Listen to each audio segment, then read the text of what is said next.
3 weeks after the last human transport ship vanished into hyperspace, the galaxy began to fall apart. Chancellor Vex stood at the podium in the Galactic Assembly emergency session, trying to keep order as hundreds of alien delegates screamed at each other in panic. His massive insect body trembled with rage as he watched the civilized debate turn into chaos. The first problem was communication. The hyperspace network that connected thousands of worlds had been maintained entirely by human technicians. Now the quantum relays were failing one by one and nobody knew how to fix them. Messages that used to travel across the galaxy in minutes were taking weeks to reach their destinations, if they arrived at all. Entire sectors found themselves cut off from the rest of galactic civilization. Trade ships arrived at empty stations with no way to contact their home offices. Mining colonies sent distress signals that nobody received diplomatic missions launched for negotiations that had been cancelled days earlier, but the news never reached them. Counselor Thane from the outer mining colonies delivered his report with shaking tentacles. His 17 mining systems had stopped producing ore after the safety protocols went offline. The humans had installed complex systems to prevent cave-ins, gas explosions, and equipment failures, but the alien workers had never learned how these systems actually worked. 3 major refineries had already exploded, killing thousands of workers. The aliens tried to restart the mining operations using their old methods, but they had forgotten how dangerous mining could be without proper safety measures. The human systems had made mining so safe that an entire generation of alien workers had grown up never experiencing serious accidents. Now they were learning why humans had insisted on so many safety rules. The old alien mining techniques were primitive and deadly. Miners died in cave-ins that human sensors would have predicted. Days in advance, workers suffocated in gas pockets that human detectors would have found immediately. Equipment exploded because aliens did not understand the maintenance schedules humans had established. Dr. Kira watched her medical computer screen fill with pandemic alerts from across the galaxy. The Rigel flu had been contained for decades by human-developed vaccines, but now it was spreading like wildfire through populations that had no natural immunity. The human vaccine factories had been shut down and nobody else knew how to make the medicine. Hospital after hospital sent desperate messages begging for treatments that only human researchers understood. Diseases that had been minor annoyances when human doctors were available were becoming species-ending catastrophes. The vegan nerve plague was driving entire populations insane, without the psychic shields that human medics had provided. The medical crisis was worse than anyone had imagined. Alien doctors could perform basic surgery and treat simple injuries, but they had stopped learning how to research new treatments. They had relied completely on human medical innovation for so long that they had forgotten how to develop their own cures. Alien medical schools had been teaching students to use human treatments without understanding how those treatments worked. Students learned to follow procedures, but not to understand the science behind them. When new diseases appeared or old diseases evolved, the alien doctors had no idea how to adapt. Admiral Zex received reports of wars breaking out across the galaxy. The Andromedans and Centauri had resumed their ancient territorial dispute within days of humanity. Leaving human diplomats had kept these two species from fighting for over 200 years. But now the old hatreds were exploding into violence. Border skirmishes that would have been stopped by human peacekeepers escalated into full-scale wars. Species that had forgotten how to negotiate were turning to violence as their first solution to every problem. The careful balance of power that humans had maintained was collapsing, as old enemies remembered why they had hated each other. The hegemony worlds were fighting a civil war as different. Clans struggled for control without the human arbitrators who had kept the peace. Their warrior culture had been channeled into productive competition for decades, but now it was turning back into deadly conflict. Pirate fleets attacked merchant ships that no longer had human escort protection. Trade routes that had been safe for centuries became dangerous, as criminals realized that nobody was maintaining the security systems humans had established. The Galactic Assembly tried desperately to reverse engineer human technology, but every attempt ended in disaster. Their best scientists had grown dependent on human innovation for so long that they had lost the ability to understand complex systems. Teams of alien researchers studied Human equipment like primitive tribes examining advanced artifacts. When they tried to restart, failed hyperspace relays. The equipment exploded, destroying entire space stations. When they attempted to reproduce human medicines, they created toxic compounds that killed more patients than they saved. When they tried to copy human manufacturing processes, their factories produced defective goods that failed catastrophically. Professor Don led a team of the galaxy's smartest scientists in an attempt to understand human quantum processors. They had blueprints and instruction manuals, but the fundamental principles behind the technology remained a mystery. The humans had tried to teach these concepts for decades, but the aliens had been content to use the technology without learning how it worked. Now they discovered that human technology was built on scientific principles that were completely beyond their understanding. The mathematics involved required ways of thinking that alien minds had never developed. The engineering required precision and innovation that alien manufacturers could not achieve. The economic collapse followed quickly behind the technological failures. Galactic currency became worthless as the banking systems failed without human financial experts. Markets crashed as traders realized that interstellar commerce was impossible. Without the human-maintained communication and transportation networks, planets that had specialized in single industries found themselves unable to trade their products for necessary supplies. Worlds that had abandoned farming to focus on manufacturing faced starvation as food shipments stopped arriving. Factory planets shut down as they ran out of raw materials from distant mining worlds. The elegant economic system that had allowed peaceful cooperation between radically different species collapsed into primitive barter systems. Local warlords seized control of resources as central governments lost the ability to maintain order across interstellar distances. Species that had enjoyed centuries of peace and prosperity watched their civilizations crumble in real time.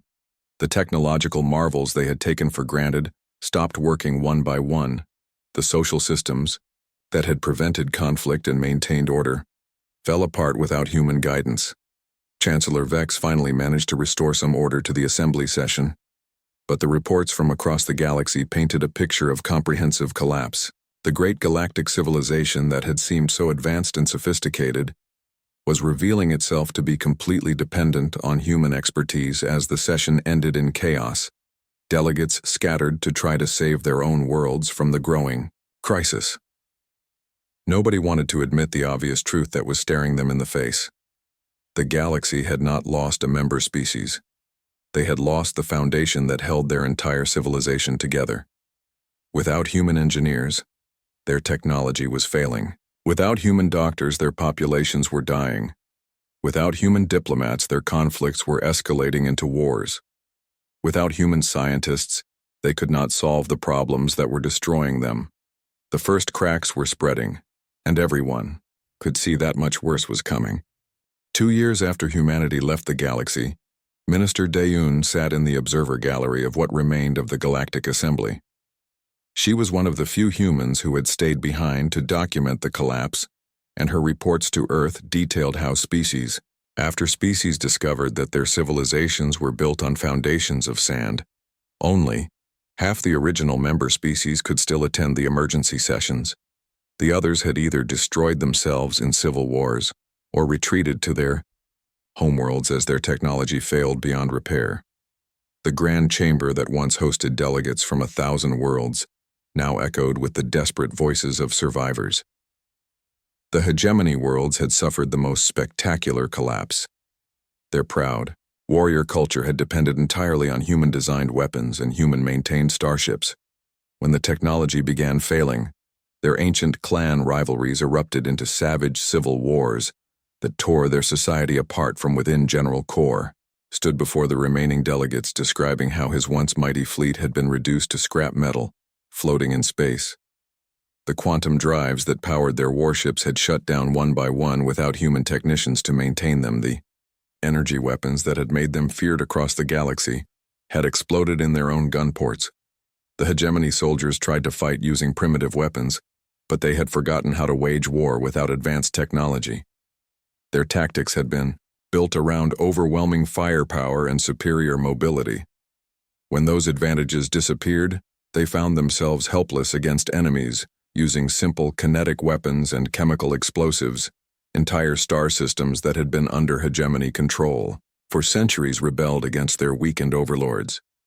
The warrior species that had conquered dozens of worlds now could not even maintain order on their own homeworld, as different clans fought for control of the few remaining functional weapons. Academic consortium faced a different kind of catastrophe. Professor Lon delivered his report in a voice filled with despair. Their vast databases, containing the knowledge of hundreds of civilizations, had become incomprehensible mazes of corrupted data. The human information specialists who had organized and maintained these systems were gone.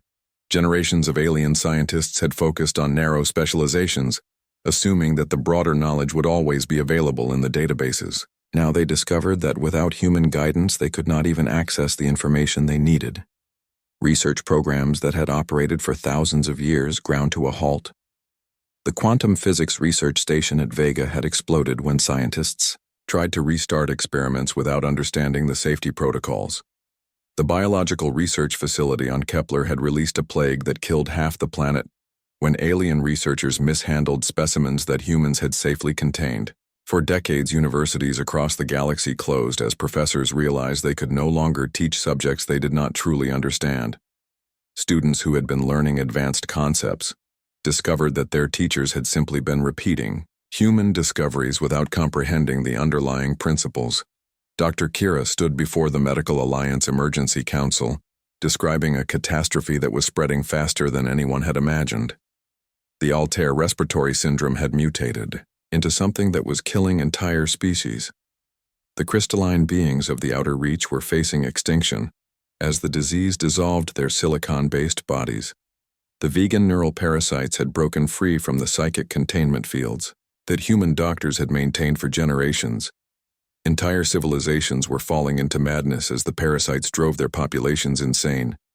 The parasites fed on complex thought patterns, and without human mental shields there was no way to stop them.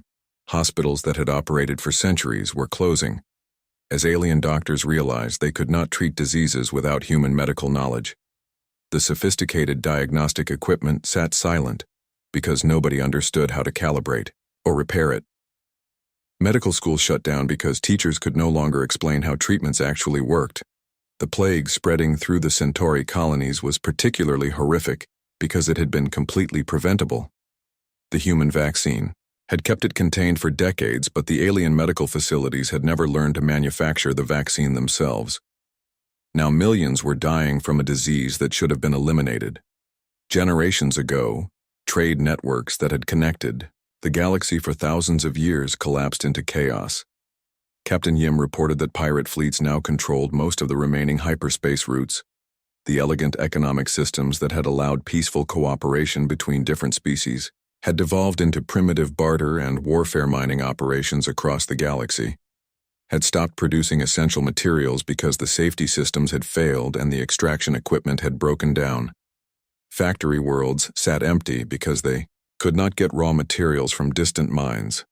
Manufacturing centers that had produced goods for hundreds of species now made nothing but scrap metal. The few remaining functional governments tried to maintain order, but they lacked the communication systems needed to coordinate across interstellar distances.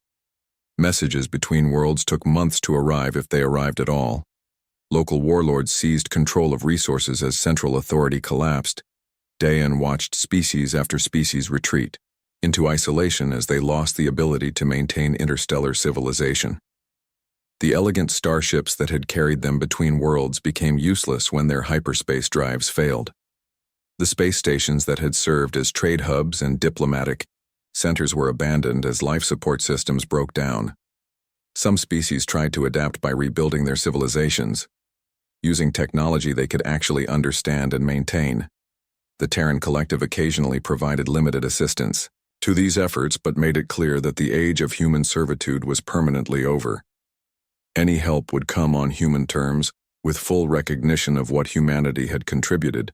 The Andromedans and Centauri had fought themselves to exhaustion in a war that had consumed both their civilizations. Without human diplomats to mediate their ancient territorial disputes, they had turned their industrial capacity toward building weapons instead of maintaining their infrastructure. Now both species faced starvation and technological collapse.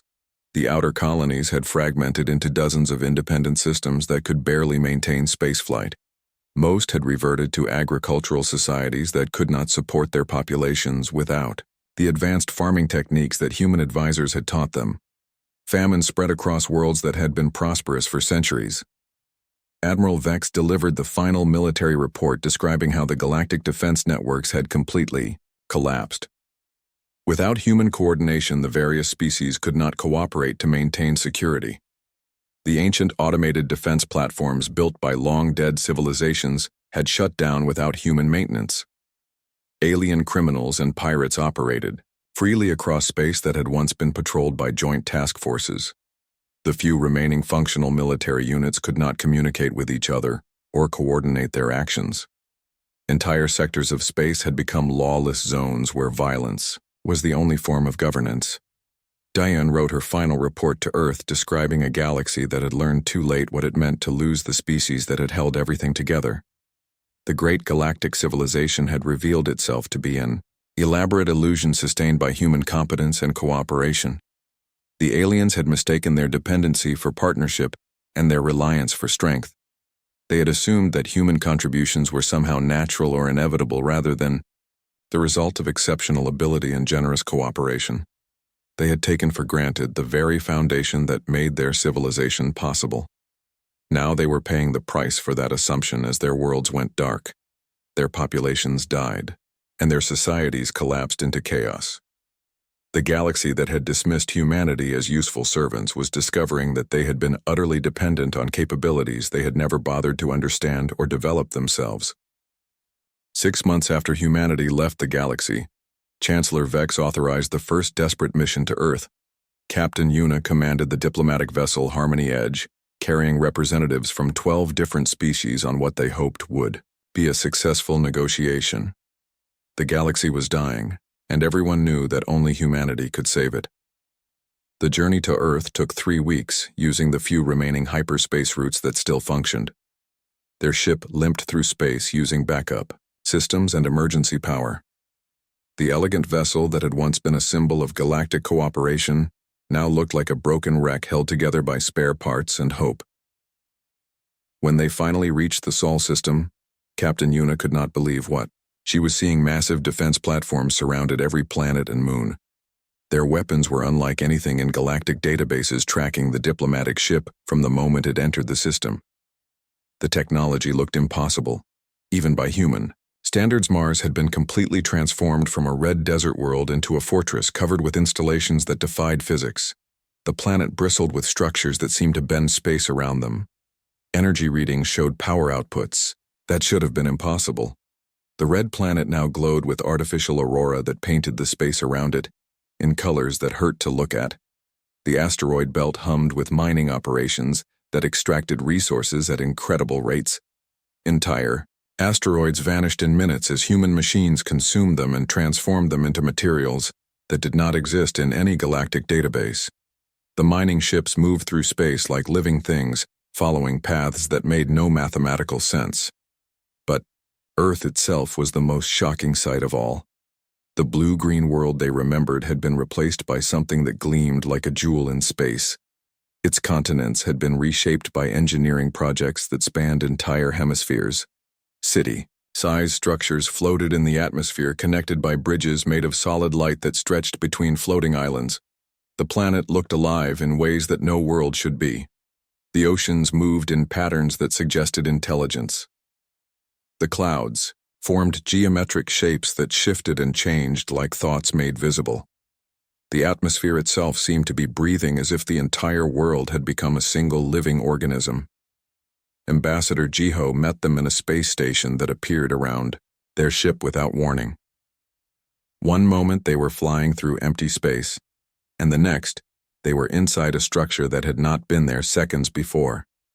The station itself seemed to exist partially outside normal space dimensions that folded in on themselves in impossible ways.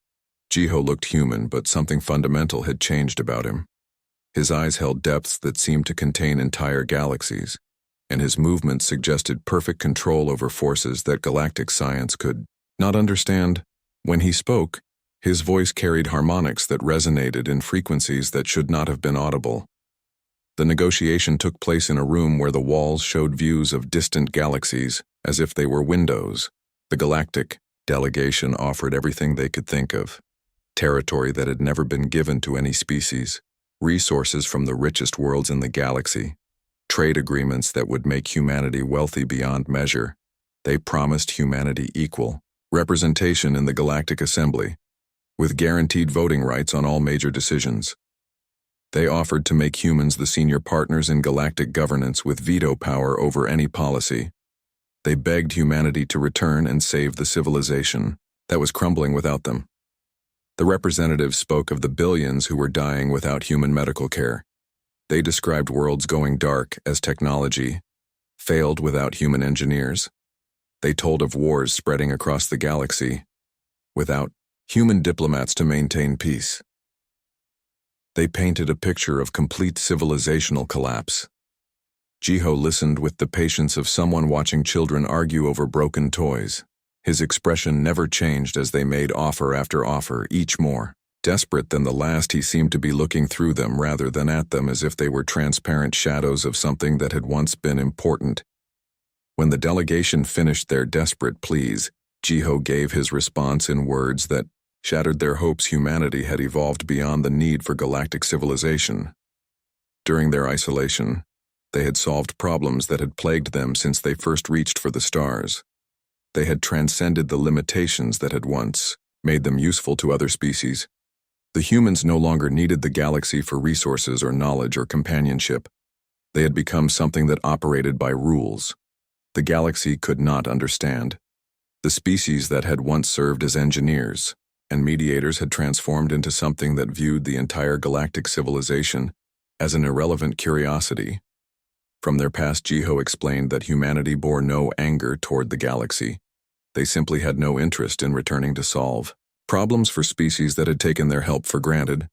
The humans had offered partnership and been given servitude. They had offered cooperation and been given dependency. They had offered friendship and been treated as useful tools. Now humanity was moving beyond the need for any of it. The galaxy had made its choice when it consistently ignored human concerns and blocked human advancement. The aliens had wanted to keep humanity in a subordinate role, providing services without gaining real influence. Now humanity was making its own choice. The transformation that humanity had undergone during their isolation was beyond anything the galactic species could comprehend. They had not simply advanced their technology. They had evolved into something that existed partially outside the normal rules of physics. The humans were becoming something that transcended the limitations that bound other species. The delegation tried to argue that the galaxy needed humanity to survive. They pointed out that millions of species would die without human help. They described the chaos and destruction that was spreading without human guidance. They begged Jiho to consider the moral obligation to help those who were suffering. Jiho's response was simple and final. Humanity had spent centuries trying to teach the galaxy to solve its own problems. The aliens had preferred to remain dependent rather than learn to be independent. They had chosen to stay weak rather than become strong. Now, they would face the consequences of that choice. The meeting ended with the delegation in stunned silence. They had come expecting negotiation and compromise. They had brought offers and incentives and promises. Instead, they had encountered something that was no longer interested in anything the galaxy could provide. As their ship prepared to leave the Sol system, the delegation realized the true scope of their failure. They had not simply been rejected, they had been dismissed by something that had grown so far beyond them that their entire civilization seemed primitive by comparison. The journey back to galactic space took longer as more hyperspace routes failed along the way. The ship that had carried hope to Earth now carried only despair, back to a galaxy that was running out of time. The representatives sat in shocked silence, knowing they would have to report their complete failure to species that were counting on them. When they finally reached the Galactic Assembly, the news of their failure spread panic through the remaining functional governments. The galaxy had sent its best diplomats with its most generous offers, only to discover that humanity was no longer the species they remembered. The humans had not withdrawn. From galactic civilization, they had evolved beyond it. The galaxy was left to face the growing crisis alone, knowing that the only species capable of saving them was no longer interested in their survival. The desperate mission to Earth had succeeded, only in proving that the galaxy was truly on its own. 5 years after humanity withdrew from the galaxy, Minister Daeun stood alone in the abandoned halls of the Galactic Assembly. The great chambers that had once hosted delegates from 1,000 worlds now echoed with emptiness. Dust covered the speaking podiums where alien representatives had once debated the future of galactic civilization. The lights flickered with failing power systems that nobody knew how to repair. The holographic displays that had shown real-time data from across the galaxy were dark because the communication networks had completely collapsed. The elegant architecture designed by human engineers was slowly crumbling as maintenance systems failed one by one. Daeun walked through corridors where she had once seen bustling crowds of diplomats and staff from hundreds of different species. Now the only sounds were her footsteps, echoing off empty walls, and the occasional groan of structural supports that were beginning to fail. The grand symbol of galactic unity had become a tomb for a dead civilization. Most species had retreated to their homeworlds in a desperate attempt to maintain some form of civilization using technology they could actually understand. Some had succeeded in establishing basic, agricultural societies that could feed their populations. Others had failed completely and faced extinction as their numbers dwindled year by year. The hegemony worlds were silent now. Their civil wars had ended not in victory, but in mutual destruction. The proud warrior race that had once conquered dozens of star systems had wiped itself out fighting over the scraps of their former glory. Their homeworld was a radioactive wasteland where no life could survive. The academic consortium had dissolved when their last functioning research station lost power. Their vast libraries of knowledge had become inaccessible without the computer systems that human specialists had maintained. The greatest collection of scientific information in galactic history was now just useless. Data stored on failing machines, Earth transformation had accelerated beyond anything Daeun could comprehend through her monitoring equipment. The human homeworld now existed partially outside normal space and time, appearing and disappearing from sensors as if it was choosing when to be visible. The planet seemed to phase in and out of reality itself. The humans had not simply advanced their technology, they had evolved into something that operated by entirely different rules than the rest of the galaxy understood. They had transcended the physical limitations that bound other species, becoming something that existed beyond the normal laws of physics. Daeun received occasional messages from Earth, but they came in forms that challenged her understanding. The communications arrived as patterns of light that painted themselves directly onto her retinas, or as sounds that bypassed her ears and spoke directly to her mind. The humans were becoming something that communicated through methods that should not have been possible. The few surviving alien civilizations had been forced to confront a truth that shattered their pride. They were not the advanced, sophisticated societies they had believed themselves to be. They were primitive cultures that had been artificially elevated by human intervention. Like children playing with toys they could never build or repair themselves. Some species attempted to rebuild using only their own knowledge and capabilities. These efforts met with limited success as they discovered how far behind humanity they had actually been. The Rigel Commonwealth managed to establish a basic industrial civilization, but their technology was centuries behind what they had enjoyed during the human era. The Vegan Collective tried to restart their agricultural systems using traditional methods, but could only feed a fraction of their population without human farming techniques. Billions starved as their society collapsed back to pre-contact levels of development. Their once prosperous worlds became struggling colonies barely able to survive.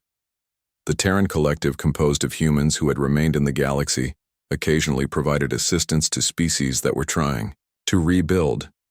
But they made it clear that the age of human servitude was permanently over. Any help would come with full recognition of what humanity had contributed and strict limits on what support would be provided. These remaining humans had changed, too, though not as dramatically as those who had returned to Earth. They possessed knowledge and capabilities that seemed almost magical compared to what aliens could achieve. A single human engineer could restart systems that teams of alien specialists could not understand. The greater galactic civilization was gone, replaced by scattered pocket civilizations struggling to survive with primitive technology. The hyperspace networks had collapsed entirely, leaving species isolated on whatever worlds they could reach with basic faster-than-light drives that broke down frequently and could not be easily repaired. The universal currency had become worthless scraps of metal, as economic systems reverted to local barter planets that had specialized in single industries found themselves unable to trade for necessities and faced starvation or resource shortages that their populations had never experienced before. The translation protocols that had allowed different species to communicate had failed completely. Languages began drifting apart as isolated populations developed their own dialects and lost contact with other groups. Even species that lived on the same world sometimes could not understand each other anymore. Dayun prepared her final transmission to Earth, knowing it would be her last report before the communication equipment finally failed completely. She had documented the complete collapse of galactic civilization and the lesson it provided for any future species that might encounter humanity. The galaxy had learned too late that humanity's quiet competence had been the foundation upon which their entire civilization rested. They had mistaken dependency for partnership, assuming that human contributions were somehow natural rather than the product of exceptional capability and generous cooperation. The aliens had treated humans like useful servants instead of equal partners. They had blocked human advancement while benefiting from human innovation. They had ignored human warnings while depending on human solutions. They had taken for granted the very people who made their civilization possible. Humanity's withdrawal had been quiet and efficient, carried out with the same methodical competence that had built galactic civilization in the first place. The galaxy collapse was loud, chaotic, and complete, serving as a permanent reminder of what happened when essential contributions were taken for granted.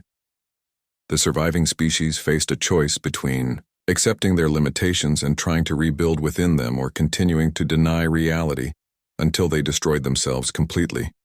Most chose denial and faced extinction as a result. Only a few accepted the truth and managed to establish sustainable but primitive societies. Dayun's final words to Earth were both a warning and a farewell. The galaxy had received exactly what it had asked for when it treated humanity as expendable. The great galactic civilization had revealed itself to be nothing more than an elaborate facade built on human foundations. In the depths of space, Earth continued its transformation into something beyond galactic comprehension. Its inhabitants had moved far beyond the need for the ungrateful civilizations they had once elevated to greatness. The age of human service to the galaxy was over forever. The galaxy had made its choice and now lived with the consequences humanity had made theirs, and transcended the need for anything the galaxy could offer. The lesson was complete, and the price had been paid in full. The new reality was simple and permanent. The galaxy would face its future alone. The message came at dawn on Kepler Station, and Ambassador Jiho knew everything was about to change forever. He had been waiting for this transmission for months, watching the political situation back on Earth grow worse and worse. The Galactic Assembly had pushed too far this time, and humanity was done playing. Nice Jiho read the message 3 times to make sure he understood it correctly. Earth Colonial Command was calling everyone home. Every human in the galaxy was to pack up and leave within 30 days. No exceptions, no delays, no second chances. The great human experiment in galactic cooperation was officially over. Across the galaxy, similar messages were being received by human colonies on 1,000 different worlds. Mining stations deep in asteroid fields got the call. Factory ships producing goods for alien markets received their orders. Research bases studying exotic phenomena prepared to shut down. Everything humanity had built among the stars was being abandoned on Vega. Station Minho wiped the sweat from his forehead as he worked through the night. His engineering team was busy taking apart the massive quantum processors that kept the galactic communication network running. These machines were purely human design, and without them, half the galaxy would go dark within weeks. The alien workers watched in confusion as humans methodically removed every piece of advanced technology they had installed over the decades Minho had trained some of these aliens for. Years teaching them basic maintenance, but none of them truly understood how the systems actually worked. They could follow procedures, but they could not innovate or solve complex problems when things went wrong. Every bolt, every circuit, every line of code that humans had contributed was being carefully removed or destroyed. The humans left behind empty buildings and confused alien colleagues who had depended on human expertise for generations. Nobody seemed to understand that when the humans left, they were taking with them centuries of accumulated knowledge and skills. Dr. Suna worked frantically in her medical facility on the Rim worlds. She was downloading research data that represented decades of breakthrough treatments. Her work on genetic therapy had saved millions of alien lives across dozens of species. Her cure for the deadly Centauri plague had prevented a galactic pandemic that could have wiped out entire civilizations. But now she was erasing it all. The medical databases went blank one by one as she wiped away treatments and cures that only human scientists had been smart enough to develop. The alien doctors and nurses in her hospital could perform basic procedures, but they had never learned to innovate or research new treatments. They had simply followed human protocols without understanding the science behind them. Suna looked at the alien patients in the hospital beds, knowing that when she left, many of them would die without human medical care. The aliens had become so dependent on human medicine that they had stopped developing their own medical knowledge. They had cheap, effective treatments, as long as humans provided them, but no ability to create new ones when diseases evolved. The withdrawal was happening everywhere at once. Human teachers finished their final lessons in schools where young aliens had learned to think beyond the narrow limits of their own species. Cultures, human peacekeepers turned in their weapons and walked away from conflict zones that had been stable for decades, only because humans had kept the peace. Human traders completed their last business deals and vanished from markets that had relied on human goods and services for centuries. The aliens had grown comfortable with human efficiency and innovation, but they had never bothered to learn how humans achieved such remarkable results. They just enjoyed the benefits. Captain Yuna commanded one of the evacuation fleets responsible for picking up humans from the outer colonies. Her ships moved from system to system, collecting human personnel and everything they could carry. The rest was being destroyed or sabotaged to prevent aliens from trying to reverse engineer human technology. At each stop, Yuna saw the same thing: aliens who had worked alongside humans for years, suddenly realizing they had no idea how to operate the systems they depended on. Entire industries were shutting down because they relied on human knowledge that was walking away forever. The humans had been the engineers who designed the hyperspace networks that connected distant worlds. They had been the diplomats who prevented wars between species that had hated each other for thousands of years. They had been the scientists who solved problems that had puzzled alien minds for centuries. They had been the doctors who cured diseases that aliens could not even understand. Now they were leaving and taking all of that knowledge with them. The aliens had treated humans like useful servants rather than equal partners. They had assumed human cooperation was guaranteed and had never bothered to truly understand what humans brought to galactic civilization. On the industrial world of Proxima 5, human factory managers were shutting down production lines that supplied critical components to alien manufacturers. The aliens had the blueprints, but they did not understand the manufacturing processes or quality control procedures that made human products so reliable. Their own attempts at production would result in inferior goods that would fail catastrophically. Human farmers on agricultural worlds were destroying their crops and sabotaging their equipment, rather than leave it for aliens to use. These farms had fed billions of aliens using advanced techniques that increased yields far beyond what alien agriculture could achieve. Without human farmers, many worlds would face starvation within months. The space stations and orbital facilities built by human engineers were being evacuated and their critical systems disabled. Aliens would find themselves unable to maintain life support, artificial gravity, or defensive systems without human technical expertise. Many of these stations would become death traps within weeks. Ambassador Jiho stood in his empty office on the central Galactic Assembly station, looking out at the massive complex that humanity had helped design and build. Tomorrow, he would board the last human transport and leave. behind a civilization that had grown completely dependent on human capabilities. The aliens had made their choice when they consistently voted against human proposals in the assembly. They had ignored human warnings about emerging threats. They had blocked human candidates from important positions. They had treated humanity as a useful junior partner, rather than an equal member of galactic society. Now they would discover what galactic civilization looked like without human engineers maintaining their technology, without human doctors treating their diseases, without human diplomats preventing their wars, without human scientists solving their problems. The galaxy was about to learn a very expensive lesson about taking things for granted. Evacuation ships disappeared into hyperspace one by one, carrying away the people who had made galactic civilization possible. Behind them, they left a galaxy that was about to discover how much it had depended on human competence, innovation, and cooperation. The aliens had wanted to be rid of troublesome human influence. They were about to get exactly what they had asked for.